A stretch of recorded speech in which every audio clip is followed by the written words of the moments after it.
Assalamualaikum warahmatullahi wabarakatuh. Perkenalkan, nama saya Sri Ramadhani Escape, instansi Rumah Sakit Umum Daerah Kabupaten Aceh Tamiang. Pada kesempatan kali ini, saya akan membahas Learning Jurnal Agenda 3 mengenai manajemen ASN dan Smart ASN. Manajemen ASN adalah pengelolaan ASN untuk menghasilkan pegawai ASN yang profesional, memiliki nilai dasar, beretika profesi, bebas dari intervensi politik, dan bersih dari praktik KKN. Kedudukan ASN berdasarkan Undang-Undang Nomor 5 Tahun 2014. Yang pertama yaitu PNS, Pegawai Negeri Sipil, merupakan warga negara Indonesia yang memenuhi syarat tertentu, diangkat sebagai pegawai ASN secara tetap oleh pejabat pembina kepegawaian untuk menduduki jabatan pemerintahan dan memiliki nomor induk pegawai secara nasional.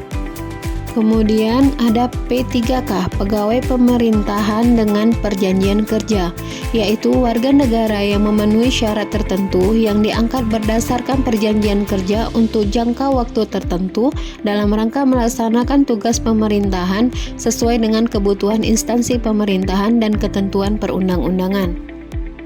Fungsi dan tugas ASN ada 3. Yang pertama, melaksanakan kebijakan yang dibuat oleh pejabat pembina kepegawaian sesuai dengan ketentuan peraturan perundang-undangan. Yang kedua, sebagai pelayan publik, memberikan pelayanan publik yang profesional dan berkualitas. Yang ketiga, sebagai perekat dan pemersatu bangsa negara Republik Indonesia.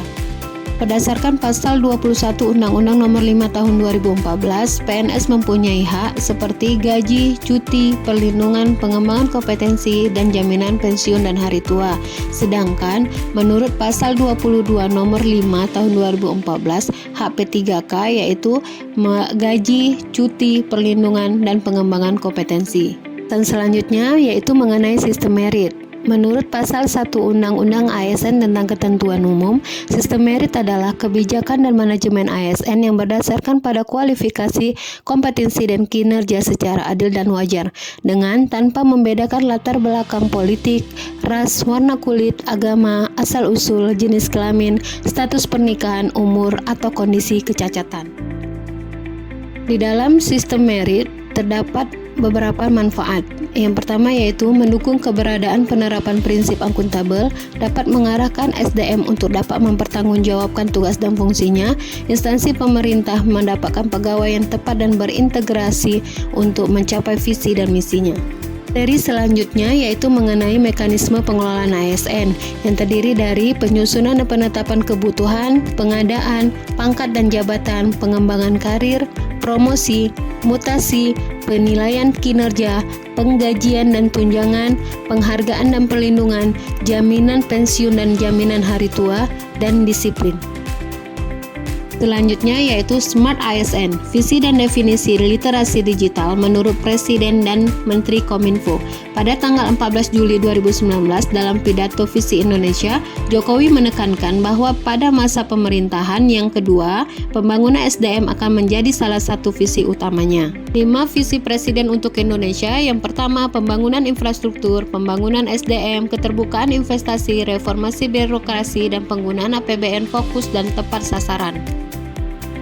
Pada tanggal 4 Agustus 2020, Presiden Jokowi menekankan 5 hal yang perlu menjadi perhatian dalam menangani transformasi digital pada masa pandemi COVID-19. Selain itu, Jokowi juga menyebutkan perlunya peningkatan peringkat indeks kompetitif digital di Indonesia yang masih rendah. Kemudian pada tanggal 8 September 2020, Menteri Kominfo dalam siaran pers Siber Kreasi sebagai pemenang WISIS 2020, Menteri Kominfo menyampaikan pentingnya peningkatan literasi digital masyarakat. Implementasi literasi digital. Kerangka kerja literasi digital untuk kurikulum terdiri dari digital skill, digital kultur, digital ethics, dan digital safety.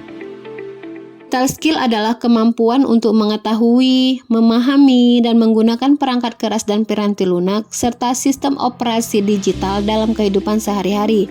Kemudian, digital culture, kemampuan membaca, menguraikan, membiasakan, memeriksa, dan membangun wawasan kebangsaan, nilai Pancasila, dan Bhinneka Tunggal Ika dalam kehidupan sehari-hari.